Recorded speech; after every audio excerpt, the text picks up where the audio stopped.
అని కోపంతో అమ్మా పార్వతీదేవి, దీన్ని నిజంగా గాడి చేసేయమ్మా అని మొదటి వారం కోరేసుకుంటాడు ఆ భర్త. భార్య కోపంతో, నన్ను గాడిదం చేయమంటావా? అమ్మా తల్లి, వీడిని పందించేసి అని అంటుంది భార్య. ఇంకేముంది, ఒకరు గాడిదిగా మరొకరు పందిగా మారిపోతారు. ఒకరి మొహాలు ఒకరు చూసుకున్నాక ఇద్దరం కనీసం అటు గాడిదైనా ఇటు పంది అయినా కలిసి బతికేవాళ్ళం, ఇప్పుడు ఎలా అని పశ్చాత్తాపడి, అమ్మా తల్లి మళ్లీ మాకు మా సహజ రూపాలు ఇవ్వు తల్లి అని కోరుకుంటారు ఆ భార్యాభర్తలు. తదాస్తు అని అక్కడి నుండి వెనుదిరిగి భర్తను చేరుకుంటుంది పార్వతీదేవి.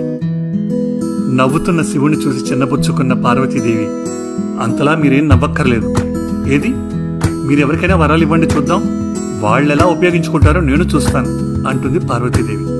అవునా, సరే చూడు అని అలా కలియ చూస్తూ ఓ నిరుపేద కుటుంబాన్ని ఎంచుకుని వారికి తాను 3 వరాలు కూడా ఇవ్వనని ఒకే ఒక్క వరాన్ని ఇస్తానని చెప్పి వారి కుటుంబం వారికి ప్రత్యక్షమై ఏదైనా వరాన్ని కోరుకోమని అంటాడు శివుడు. ఆ ఇంట్లో పాపం వారు కటిక దరిద్రాన్ని అనుభవిస్తున్నారు, కానీ ప్రేమానురాగాలతో మసలుకుంటున్నారు. ఆ భార్యాభర్తలకి బిడ్డలు లేరు. ఆ భర్త తల్లి గుడ్డిది. ఇంటి కష్టాలతో ఉన్న వాళ్ళు శివునికి నమస్కరించి, స్వామి ఒక్క నిమిషం మేమంతా మాట్లాడుకుని ఆ వరాన్ని కోరుకుంటాను స్వామి అంటాడు ఆ ఇంట్లో కొడుకు. కొడుకు కోడలు కలిసి తల్లి దగ్గరికి చేరుకుంటారు. ఆప్యాయంగా తల్లి, నాయనా మీకు వివాహమై చాలా సంవత్సరాలైంది, కానీ పిల్లలు లేరు, కనుక పిల్లల్ని కోరుకోండి నాయనా అంటుంది తల్లి. ఆ కోడలు, ఏమండి అత్తగారికి కళ్ళు లేవు, చూపు లేక వారు చాలా ఇబ్బంది పడుతున్నారు, అందుకని అత్తగారి కంటి చూపు కోరుకుందామండి అంటుంది భార్య.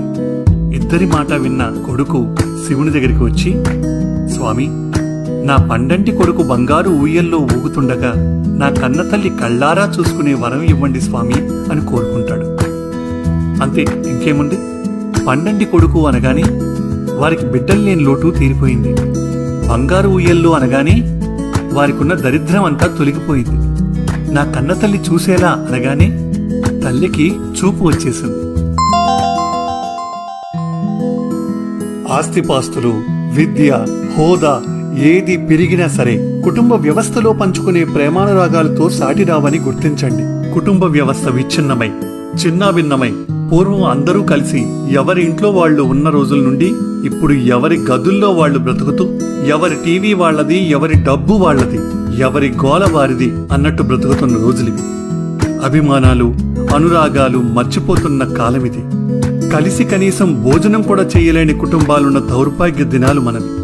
కలిసి ఉంటే కలదు సుఖం అన్న మాట కుటుంబ వ్యవస్థ కోసం చెప్పుకోవాల్సిన రోజులు రావడం మన దురదృష్టం. ప్రపంచానికి కుటుంబ వ్యవస్థ యొక్క గొప్పతనాన్ని చాటి చెప్పిన మన భారతదేశం గొప్పతనాన్ని నిలబెట్టండి. కుటుంబం అంతా కలిసి గడిపే సమయాన్ని పెంచుకోండి.